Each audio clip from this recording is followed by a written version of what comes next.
Lors du Nintendo Direct Partner Showcase de fin juillet, Nintendo et Koei Tecmo Games ont dévoilé un nouveau trailer pour Hyrule Warriors Les Chroniques du Sceau, qui paraîtra cet hiver et qui racontera l'histoire de la guerre du Sceau, observable dans les souvenirs de The Legend of Zelda Tears of the Kingdom. Ce récit, contrairement à celui de Hyrule Warriors l'ère du fléau, est directement présenté comme étant canonique à celui de Tears of the Kingdom. On peut ainsi fortement espérer une histoire canon vis-à-vis de la chronologie. Contrairement au premier trailer, celui-ci nous a été présenté entièrement doublé en français et semble reprendre le casting de Tears of the Kingdom. À présent, découvrons ensemble ce que nous propose ce nouveau trailer de Hyrule Warriors, Les Chroniques du Sceau.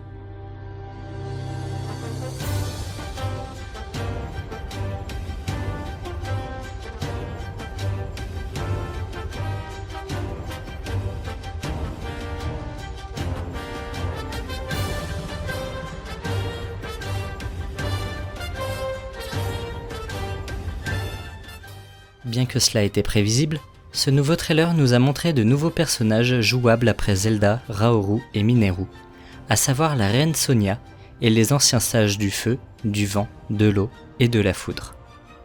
On remarque également que les artefacts Sonao seront visiblement utilisables par différents personnages durant les combats et que les attaques en duo, suggérant peut-être un mode coop, feront visiblement partie intégrante du gameplay de cet opus. Plus précisément, on voit Raoru en duo avec Zelda et avec Sonia, mais aussi le Sage du Feu en coopération avec le Sage du Vent, le premier utilisant son pouvoir de bouclier sur le second. Enfin, le mystérieux golem visible à la fin du trailer sera possiblement un autre personnage jouable, bien que son potentiel gameplay n'ait pas été montré. Concernant les ennemis, en plus des monstres de Tears of the Kingdom comme les bokoblins, les chefs boko, les Lynel ou les griocs, on peut noter la présence de sortes d'esprits de miasme entourant Raoru et Désilien, sans doute des incarnations créées par le roi démon. Également, on voit à un moment une attaque de miasme semblable à celle qui attaque Link lors du prologue de Tears of the Kingdom. On peut alors penser que c'est Ganondorf en personne qui se situe sur le champ de bataille à ce moment-là. Plus loin dans le trailer, on voit Mineru se battre en utilisant des artefacts Sonao, dont un nouvel artefact qui n'était pas présent dans l'opus de 2023, à savoir une sorte d'hélice qui n'est pas sans rappeler les turbines Sonao.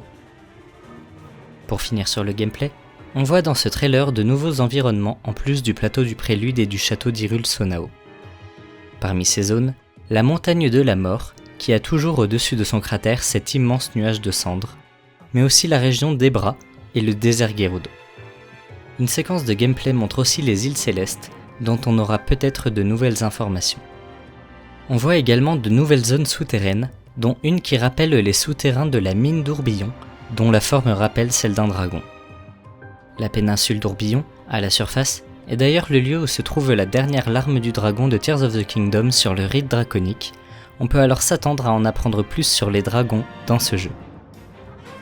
Enfin, une autre zone souterraine mystérieuse et semblant renfermer un mystérieux golem est montrée, ainsi qu'une porte rappelant celle au fond du temple oublié, mais qui n'est visiblement pas la même, à en juger par son état de délabrement. Quoi qu'il en soit, et de manière logique, les mystères des Sonao semblent à nouveau fortement exploités dans cet opus. Nous en apprendrons donc sans doute plus sur cette civilisation.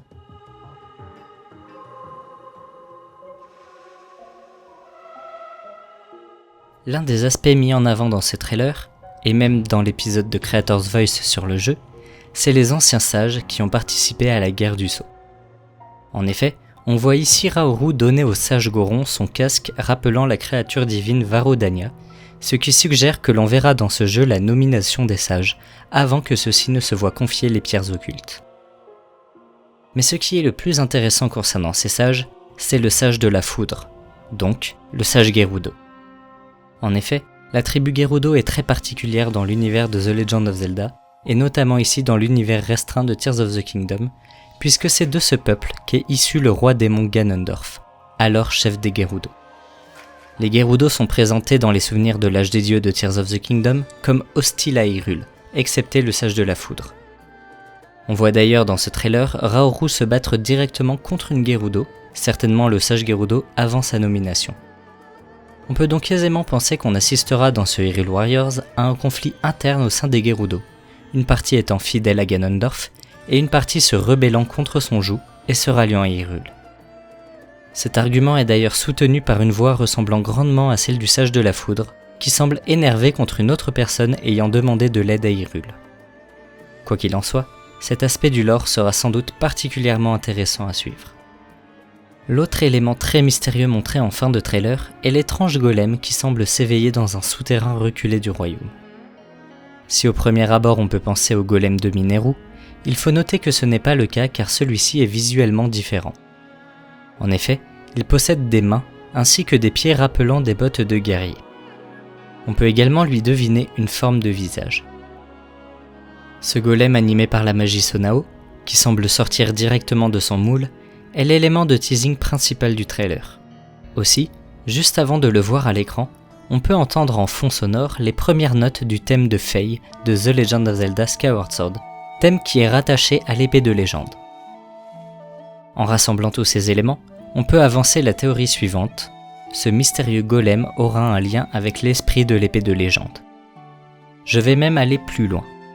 La lame purificatrice est de tout temps étroitement liée à l'âme du héros, qui habite les différentes incarnations de Link à travers les âges. Alors il serait possible que ce golem soit investi de l'âme du héros, qui devait déjà exister à l'époque de l'âge des dieux. Je vous le redis, les jambes de ce golem rappellent une armure de guerrier, et ses mains à 5 doigts sont de toute évidence parfaitement adaptées au maniement d'une épée. Cet élément scénaristique permettrait aux développeurs à la fois de proposer un gameplay d'épéiste, cher au cœur de nombreux joueurs, même en l'absence de Link, mais aussi de proposer des éléments d'histoire et de lore intéressants et pertinents quand on sait que l'incarnation de l'âme du héros et la lame purificatrice ne sont pas du tout visibles à l'âge des dieux dans les souvenirs de Tears of the Kingdom. Malgré l'absence d'une date de sortie, cela fait extrêmement plaisir d'avoir de nouvelles images de Hyrule Warriors les Chroniques du Sceau, en VF qui plus est. Et bien que je souhaite que les prochains jeux de la licence The Legend of Zelda quittent l'univers instauré par Breath of the Wild, j'ai tout de même très hâte d'en savoir plus sur ce lore très riche et très mystérieux, d'autant plus que cet opus a à nouveau été présenté comme canonique par rapport à Tears of the Kingdom.